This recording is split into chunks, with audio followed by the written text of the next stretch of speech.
بسم اللہ الرحمن الرحیم۔ السلام علیکم، ویلکم ٹو صدف اسم وائس۔ آج کے اس ویڈیو میں آپ جانیں گے کہ کیسے شیرخوار بچے نے حق کا اعلان کیا۔ صحیح بخاری، صحیح مسلم اور بعض دیگر کتب میں ایک روایت مروی ہے کہ ایک بچہ پیٹ کر رہا تھا، اتنے میں وہاں ایک آدمی کا گزر ہوا۔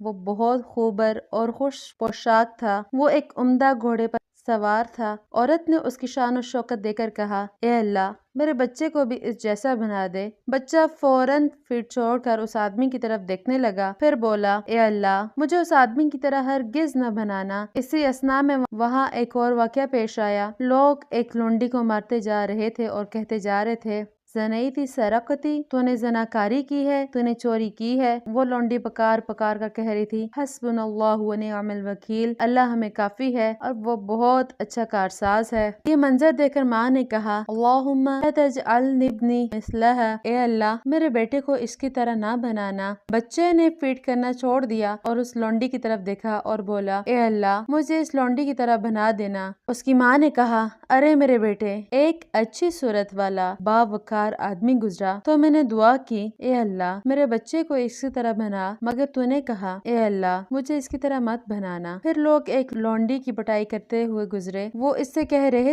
کہ تو نے زنا کیا، چوری کی۔ میں نے دعا کی، اے اللہ میرے بچے کو اس کی طرح مت بنانا، مگر تو بول پڑا، اے اللہ مجھے اسی کی طرح بنا دینا۔ آخر اس سب کا سبب کیا ہے؟ بچہ کہنے لگا، وہ جو آدمی بڑی شان و شوکت کے ساتھ سواری پر جا رہا تھا وہ ظالم اور جابر تھا، اس لیے میں نے کہا، اے اللہ مجھے اس کی طرح مت بنانا۔ اور یہ لونڈی جس کو لوگ مار رہے تھے اور کہہ رہے تھے تو نے زنا کیا ہے، چوری کی ہے، وہ ایک غلط اور بے اصل بات کہہ رہے تھے۔ اس نے زنا کیا تھا نہ چوری کی تھی، وہ بالکل بے گناہ تھی، اس لیے میں نے دعا کی، اے اللہ مجھے اس کی طرح بنا دینا۔ اللہ تعالی ہم سب کو دل کا اور آنکھوں کا نور عطا فرمائے۔ آنکھوں کے نور اور دل کے نور کے لیے اس دعا کو کثرت سے پڑھیے، اللہم اجعل فی قلبی نورا وفی بصری نورا۔ اور اللہ تعالیٰ سے یہ دعا کیجئے کہ اللہ تعالیٰ مجھے آنکھوں کی بصارت کے ساتھ ساتھ دل کی بصارت بھی عطا کیجئے۔ ویڈیو کو لائک کر دیں اور چینل کو سبسکرائب کر دیں۔ اپنا رکھیے خیال۔ اللہ حافظ۔